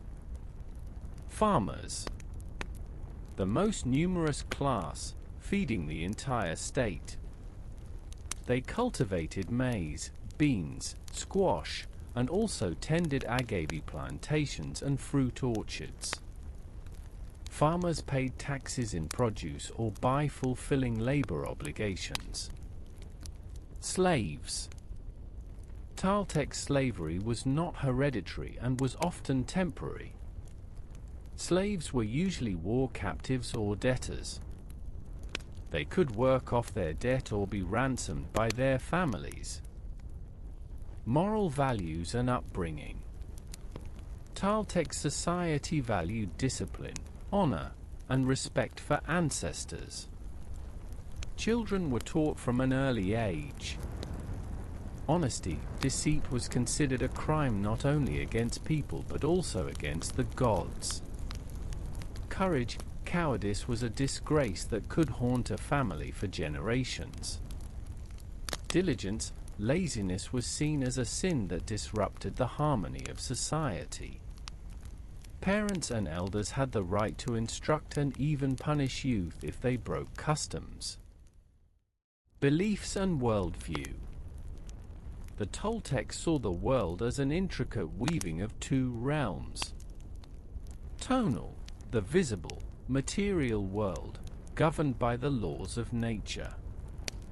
Natural, the invisible, spiritual world, full of forces and entities that could influence human destiny. Human life was considered a journey between these worlds, with rituals helping maintain balance. They believed that the universe passed through cycles of birth, growth, death, and rebirth. Each era had its ruling god, and one age would inevitably give way to another, often after a catastrophe or great war. Rites of the life cycle. For the Toltecs, every important stage of a person's life was tied to a ritual meant to secure their place in the world, ensure the favor of the gods, and protect them from evil forces. Birth.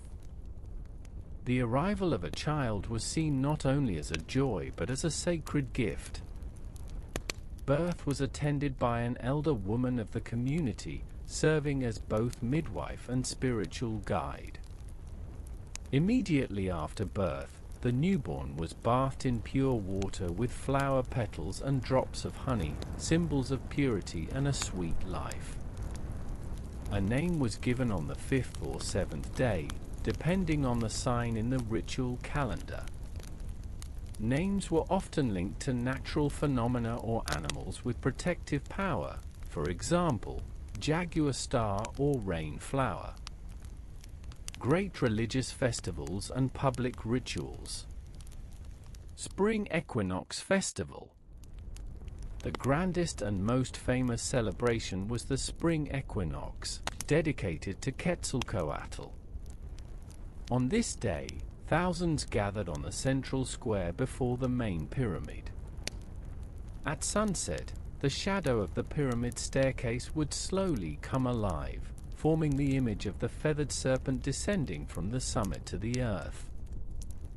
This was seen as the moment when heaven and earth united, and priests proclaimed the start of a new agricultural cycle. The streets filled with garlands of flowers, the fragrance of copal incense, songs, and dances. Merchants displayed their finest goods, and artisans presented new creations. Festival of Rain. During the rainy season, a festival honored Tlaloc, god of thunder and water. Processions carrying clay jugs filled with water from different sources moved through the streets toward Tlaloc's temple, where all the waters were poured into a single basin, symbolizing the unity of the elements. Children dressed in white cast flowers and small clay frog figurines, animals associated with rain, into the water. Priests sang hymns, calling for abundant rains and a bountiful harvest. Warriors' Festival. Another celebration was dedicated to Tezcatlipoca, patron of warriors and change. On this day, ritual duels and military games were held. Warriors demonstrated their skills in archery, spear throwing, and combat with obsidian swords. Winners received special ornaments and the right to wear new marks of honor on their clothing. For young fighters, it was a chance to attract the attention of commanders and earn promotion. The bull game as ritual. Among the Toltecs, the bull game was not only a sport but a sacred rite. Courts were shaped like the letter I and adorned with carved images of gods. Victory or defeat could symbolize the triumph of light over darkness, or the reverse. During major festivals, matches took on special meaning, winners were hailed as heroes, and in rare cases, they might even be sacrificed to the gods, the highest offering. New Fire Ceremony. Once every 52 years, the New Fire Ceremony marked the end of a great calendar cycle. On this night, all fires in the city were extinguished, and people sat in darkness and silence, awaiting the rebirth of the world. On the summit of a sacred mountain, priests lit a new flame, and from it, torches were carried to every district. It was believed that with this fire came a new era, and all past misfortunes were left behind. Initiations. For boys, the first stage of initiation took place around age 12, when they began learning a craft or training for military service. For girls, initiation was often linked to mastering weaving, cooking, and ritual dancing. Warrior initiations held special significance. A young man would have to pass a test, such as a night watch atop the sacred tower or participating in a hunt for a jaguar or deer. This symbolized readiness to defend the community. Marriage. Marriage was not just a union of two people but the joining of families. Before the wedding, divination was performed to ensure the harmony of the pair according to calendar signs. The ceremony took place in the bride's courtyard or a temple. The couple exchanged gifts, textiles, jewelry, food. The priest tied the ends of their cloaks into a knot, a symbol of the unity of their destinies. Death and burial. Death was seen not as an end but as a passage into the Najul. Before burial, the body was washed in water infused with aromatic herbs, dressed in the finest clothing, and adorned with jewelry. The deceased was buried with offerings, food, water, tools, weapons, or ornaments for use in the other world. Priests recited prayers, asking the gods to open the gates of the ancestors' realm. Warriors who fell in battle held special honor. They were believed to accompany the sun on its daily journey. Spiritual practices and magic. In addition to grand rituals, the Toltecs practiced daily spiritual customs. Prayers at dawn to Quetzalcoatl for clarity of thought and prosperity. Smudging homes with copal to cleanse them of negative energy. Wearing amulets made of stones or animal bones believed to channel power. Najul sorcerers could enter special states of consciousness to travel into the spirit world and seek answers for the community. They used ritual drums, chants, and sometimes hallucinogenic plants for this purpose. Myths, legends, and moral teachings. The legend of Quetzalcoatl and Tezcatlipoca. One of the best-known tales told of the rivalry between two great gods, the feathered serpent, who sought to bring knowledge and harmony to humans, and Tezcatlipoca, who tested them through strength and darkness. It was said that Quetzalcoatl once ruled Tolan as a wise priest-king.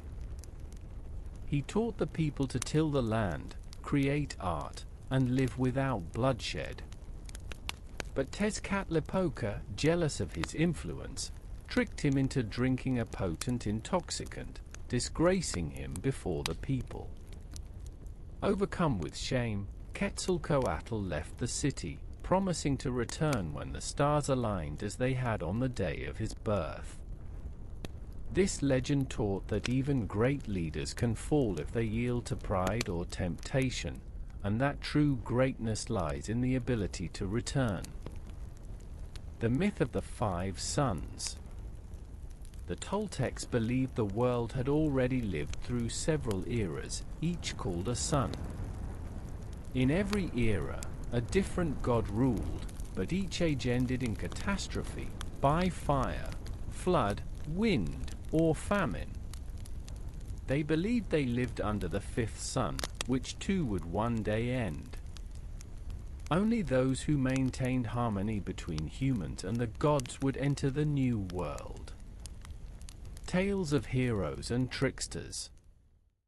Not all stories were about gods.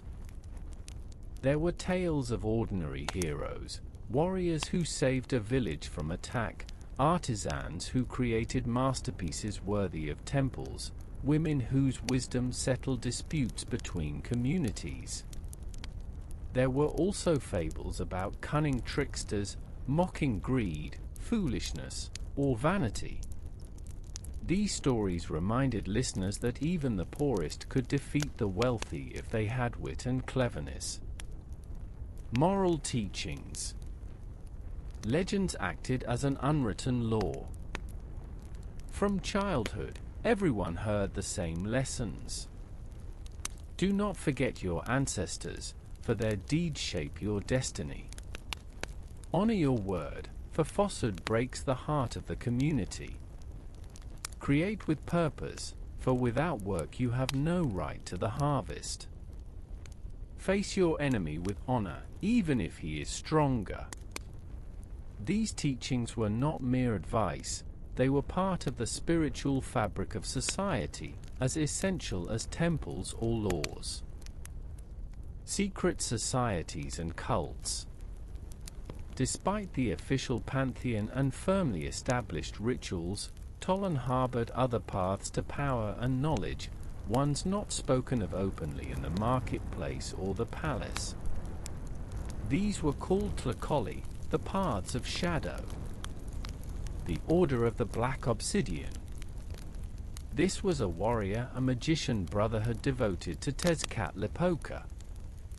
Members of the order wore obsidian necklaces and masks that covered half their faces. They were considered masters of night raids, espionage, and the ritual magic of war. They gathered in underground chambers beneath temples, where firelight illuminated only their hands and faces. Legends claimed they could see the future in a black obsidian mirror, though it was said such power carried a price, the gradual loss of one's humanity. The Keepers of the Feathered Serpent. This society honored Quetzalcoatl and was dedicated to preserving knowledge. They collected fig bark books adorned with pictograms and hid them in vaults beneath the pyramids.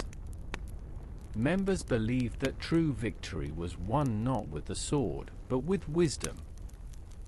They often influenced political decisions through counsel to the ruler and priests, yet acted from the shadows, never seeking fame. The cult of the jaguar. This cult combined elements of religion and warrior training. Followers believed the spirit of the jaguar could inhabit a person, granting them strength, speed, and fearlessness. Initiation into the cult was harsh. Novices had to spend a night in the jungle, hunting prey without weapons, armed only with a stone knife. Only those who returned with a trophy earned the right to wear the jaguar's pelt as a symbol of union with its spirit. The priestesses of the moon goddess. This was a closed female circle devoted to Kalkiutliku and other goddesses. The priestesses practiced healing, made charms for children, and performed fertility rites. They had their own sanctuaries near springs and waterfalls, where they conducted night rituals under the full moon.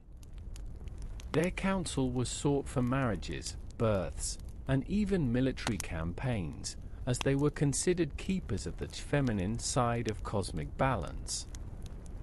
Secret societies wove themselves into the life of Tolan as naturally as trade or war. They were the invisible threads linking official authority with the unknown depths of the spiritual world. Superstitions and omens. The Toltecs believed the world was full of signs, each capable of changing fate.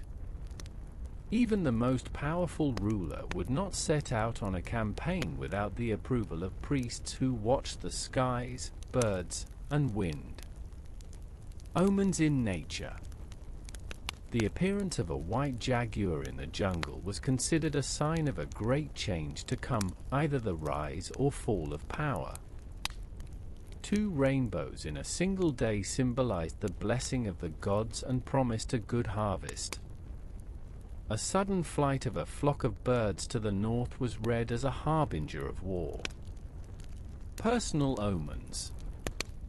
If a warrior's spear broke before a campaign, it was taken as a call to stay home. Dreams of water were interpreted as cleansing and renewal, while dreams of fire were seen as signs of danger or struggle. Magical protections. Every family had its own charms, carved figurines, seed necklaces, pieces of obsidian placed in the corners of the home. Before important events, a wedding, a trade deal, the departure of a canoe, these charms were fed with drops of honey or flower petals. Such was the world of the Toltecs, a world in which a person's life was woven into a web of beliefs, omens, and sacred rituals. Here, every action had meaning, every word could become prophecy, and every breath was part of the great cosmic rhythm. But beyond the temples and plazas, beyond the hum of the marketplace and the stillness of night rituals, there existed another sphere of Toltec life, one in which the fate of their state was decided not by prayers, but by swords. And now we approach that realm, the world of war, conquest, and great political intrigue, where Tolan's future was forged in the thunder of drums and the ringing song of steel. The campaign against the Huastec. One of the first great trials for Tolan's army was the northern campaign against the Huastec tribes. These warriors, famed for their skill with the bow and their knowledge of forested terrain, had for years been raiding Toltec trade caravans. The Tlatoani ordered the eagle and jaguar orders to march together, a rare occurrence. The campaign lasted several months, with the decisive moment coming at the Battle of the Temesi River. The Toltecs employed a double envelopment tactic, forcing the enemy back into the river, where many perished. This victory not only secured the safety of the trade routes but also brought numerous captives for ritual purposes, further strengthening the ruler's authority. The war for Olmec lands. To the southeast, in the fertile lands near the coast, lived the descendants of the Olmecs. Their cities controlled sources of cacao and precious stones. The Toltecs sought these resources, and after several failed negotiations, war broke out. The Battle of Zapotlan became legendary. Toltec engineers constructed wooden siege towers to assault the city walls, while the warriors of the Eagle Order broke through and set fire to the storehouses. After this, the Olmec rulers were forced to sign a tribute agreement, and their artisans began working for Tolan. The Western Campaign, Alliance or Betrayal. Not all campaigns ended in clear victory. The expedition against the western cities of the Chacaltecs began as an allied operation. The Toltecs promised assistance against a common enemy, the Tarascans. But after the victory, the ruler of Tolan decided to leave Toltec garrisons in the conquered cities, sparking a rebellion. This conflict lasted several years and marked the beginning of a gradual cooling of relations between Tolan and the western regions. The southern campaign to the lands of the Maya. One of the most ambitious Toltec expeditions was the push southward into territories ruled by various Maya cities. These lands were famed not only for their rich culture but also for their precious goods, jade, cacao, and exotic birds with emerald-colored feathers. The campaign began with extensive preparations. An army of several thousand warriors was assembled, and both river and sea vessels were organized. The first battles were hard fought. The Maya were resilient and well-versed in jungle warfare. The decisive moment came at the Battle of Uxmal, when the Toltecs, feigning retreat, lured the enemy onto an open plain, where their atlatl throwers and archers annihilated the opposing forces. Though the Maya were not fully subdued, they agreed to an exchange of gifts and opened their markets to Toltec traders. This was considered a diplomatic victory, achieved through military strength. The Eastern expedition to the shores of the Gulf of Mexico. The eastern lands attracted the Toltecs with their salt mines and rich fishing grounds. The coastal campaign began during the reign of Tlatoani Mixcoatl. The local tribes resisted fiercely, using light boats for sudden strikes on Toltec supply lines.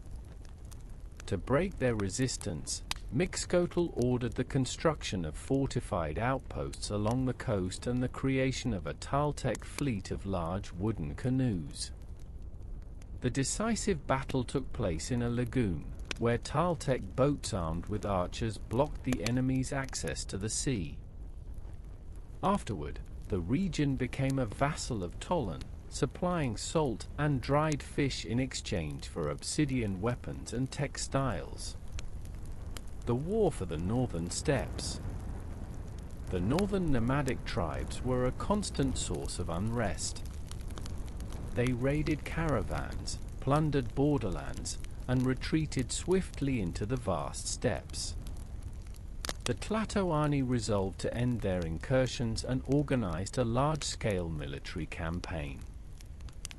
Warriors of the Jaguar Order launched night raids to destroy nomadic camps, while the Eagle Detachment seized key oases and passes. Final victory came at the Battle of the Lake of Winds, when the Toltecs trapped the main nomad force between the lake and a steep cliff. The tribal leaders were forced to swear loyalty to Tolan, and many of their warriors joined the Toltec army as mercenaries. Political structure and diplomacy of Tolan. The Toltec state was not a monolithic empire in the usual sense. It was a complex mosaic of subject cities, allies, vassals, and trade partners. At the heart of this world stood Tolan, the capital, from which the Tlatoani ruled a network of influence stretching for hundreds of kilometers. The Tlatoani, the pinnacle of power. The Tlatoani, the one who speaks, was not merely a ruler, but the embodiment of divine order on earth. He was chosen by a council of nobles, but once elected, he became a sacred figure whose decisions carried the force of both law and divine command. Wars strengthened his authority. Every victory on the battlefield elevated him in the eyes of the people, while every loss became a pretext for intrigue. The Tlatoani constantly had to balance military glory with diplomatic flexibility. Council of Elders and Commanders. Alongside the Tlatoani operated a council composed of the most influential noble houses, priests, and military leaders. They could either support the ruler or become the core of a conspiracy. The commanders of the Eagle and Jaguar orders held particular sway. Their support could determine the outcome of any coup. During major wars, the council determined the strategic direction of campaigns, the allocation of resources, and the terms of peace treaties. Marriage as a political tool. The Toltecs skillfully used dynastic marriages. The daughters of the Tlatoani often wed rulers of vassal cities, creating strong family alliances. Even enemies, after years of conflict, sometimes sealed peace through marriage. One famous case saw the marriage between the Tlatoani's daughter and the son of a Maya ruler not only end a war but also open the way for joint trade expeditions into the jungles. Secret diplomacy. Alongside official negotiations, there were hidden methods of influence. Bribing enemy chiefs with precious goods. The disappearance of influential advisors in rival cities. Spreading legends and prophecies that discredited opponents. Priests played a key role here. They could proclaim a sign of the gods that justified a change of power or the breaking of an alliance. Internal conspiracies. Toland's power made it the target not only of external envy but also of internal rivalries. The most dangerous conspiracies arose during the Tlatoani's prolonged absence at war. In such moments, ambitious commanders or noble houses might attempt to seize power. To prevent this, the Tlatoani usually left a trusted regent in the capital with limited powers and kept hostages from the families of the most influential vassal rulers in the palace. How wars shaped politics. Wars were not merely a means of expanding territory, they were mechanisms for controlling both internal and external affairs. War as a show of strength. Even short campaigns reinforced the ruler's authority. War as an economic tool, tribute, captives, and resources from conquered lands fed the capital's economy. War as a political lever, allies were offered military support in exchange for loyalty and concessions. Every major campaign left its mark on the political map of the region, altering the balance of power and sometimes creating entirely new states with Toltec backing. The Great Crisis of the late 11th century. By the late 11th century, Toland's might seemed unshakable. Its city walls gleamed white in the sun, markets overflowed with goods from distant lands, and the army continued to win campaigns. Yet beneath this facade of prosperity, problems were brewing that threatened the very heart of the state.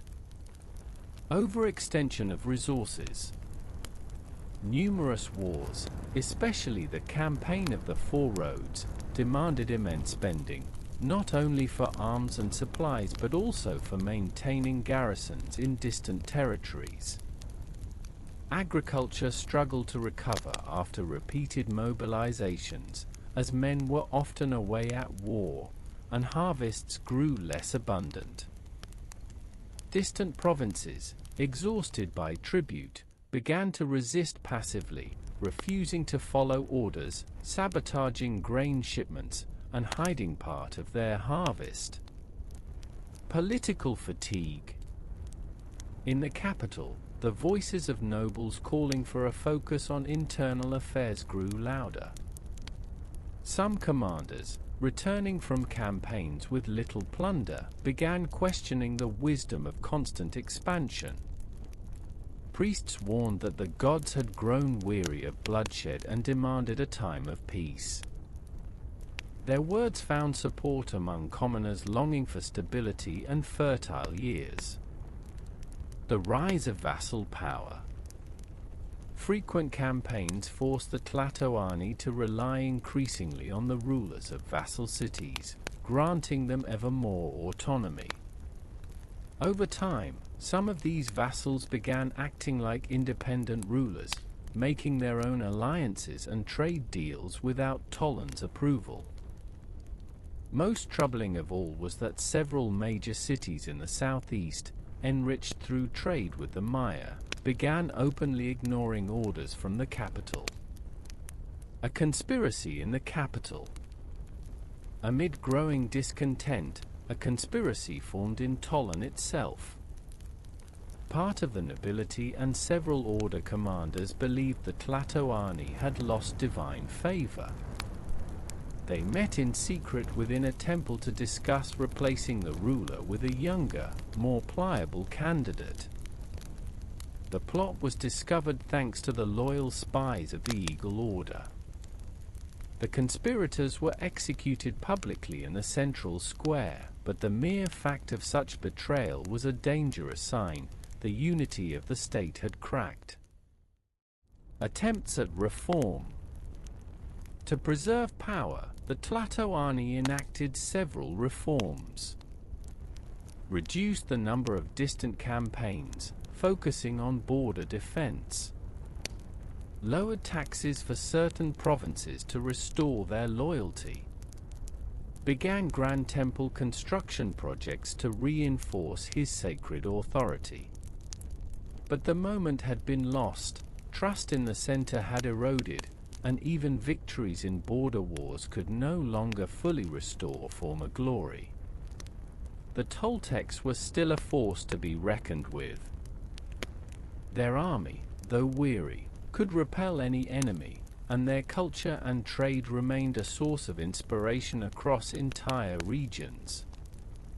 But new threats were already appearing on the horizon, and they came not only from without. The discontent of vassals, the ambitions of commanders, and the fatigue of the common people all intertwined into a knot that could not be cut by the sword alone. Soon, the trials awaiting Tolan would prove decisive for its fate. For the history of the Toltecs was approaching its turning point, and it was no longer the drums of war, but the silence before the storm, that wrapped itself around the streets of the great city. When the last rays of the sun touched the stone Atlanteans of Tula, their faces, carved centuries earlier, preserved the same calm with which they had witnessed both times of greatness and times of decline. The Toltec Empire no longer stretched for hundreds of kilometers, but its glory lived on in the memory of peoples, in legends, in the stone of temples, and in the patterns of woven cloth. The influence of the Toltecs was so profound that even peoples who had once fought against them later considered it an honor to trace their lineage to Toltec rulers. Their name became a symbol of craftsmanship, wisdom, and warrior honor. In the languages of their descendants appeared the word Toltekiotl, Toltecness, describing a fusion of artisanal mastery, spiritual depth, and noble conduct. Architectural legacy. The cities built by the Toltecs became schools for future generations of builders. High pyramids, wide plazas, columned Atlanteans, and ball courts, all were adopted and developed by other cultures. It is known that in Chichen Itza, in the lands of the Maya, structures arose under the influence of Toltec artisans. Warriors in feathers, serpentine motifs, and the imagery of Quetzalcoatl, all were transplanted into a new land and blended with local traditions, creating a unique synthesis. Crafts and art. Toltec artisans worked in stone, wood, ceramics, and precious gemstones. They passed down to their successors techniques of obsidian inlay, jade carving, and the crafting of gold and silver ornaments. The textiles woven by Toltec women were famed for their combination of vivid colors and mythological patterns. Every design carried symbolic meaning, from simple signs to complex compositions telling entire legends. Military heritage. Even after the fall of their state, Toltec warriors remained sought-after allies and mercenaries in other lands. Their tactics and military organization influenced the armies of many central Mexican peoples. The eagle and jaguar orders became prototypes for elite units in later states, especially in the powerful Aztec Empire, which openly proclaimed itself the heir of the Toltecs. Spiritual influence and mythological legacy. The Toltecs were not only warriors and builders but also creators of profound religious and philosophical ideas. At the center of their worldview stood the cult of Quetzalcoatl, the feathered serpent, a deity uniting earth and sky, wisdom and strength, sun and rain. For the Toltecs, Quetzalcoatl was a symbol of harmony between the material and spiritual worlds. Legends told that Quetzalcoatl himself, in human form, once ruled Tolan, teaching people crafts, writing, mathematics, and astronomy. His exile from the city became one of the central stories in the myths of many Central American peoples. Priests and knowledge.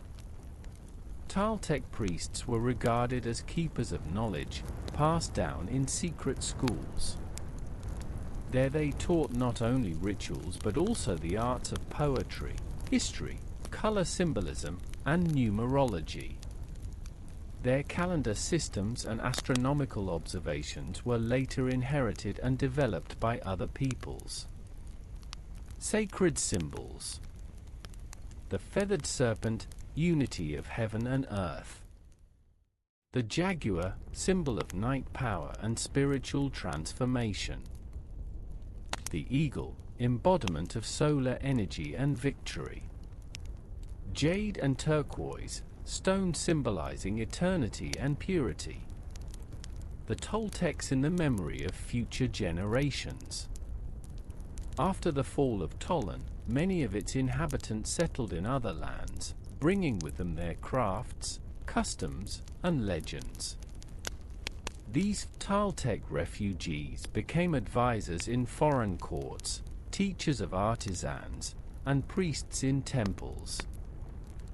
The Aztecs, who appeared in the region centuries later, not only considered themselves the spiritual descendants of the Toltecs but also proclaimed their Tlatoc as successors of the legendary rulers of Tolan.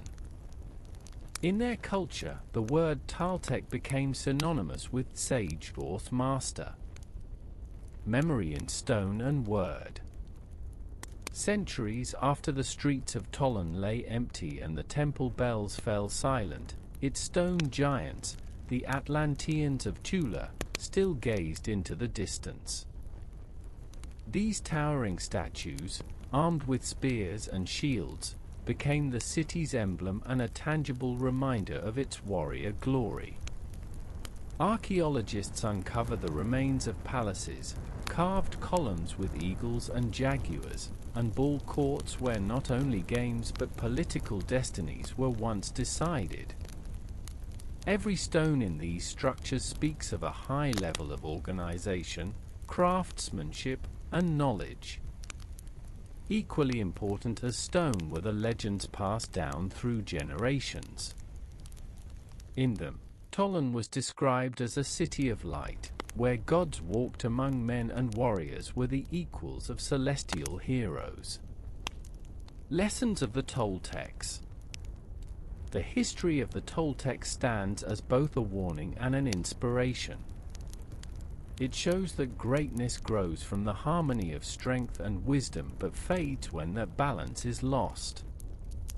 Their legacy is not only stone and gold but also the idea that true mastery, Toltecs, lies in the ability to create, protect, and pass on knowledge. Epilogue. And even today, when the sun sinks behind the Mexican mountains and shadows fall upon the ruins of Tula, it seems one can still hear the faint rumble of drums and the footsteps of warriors marching to war. The wind whispers ancient names: Mixcoatl, Quetzalcoatl, Tolan. And in those sounds lives the memory of a people who taught the world to unite sword and word, strength and beauty, war and art. Thus ends the story of the Toltecs, not as a fire extinguished, but as a spark that continues to shine in the hearts and culture of those who remember.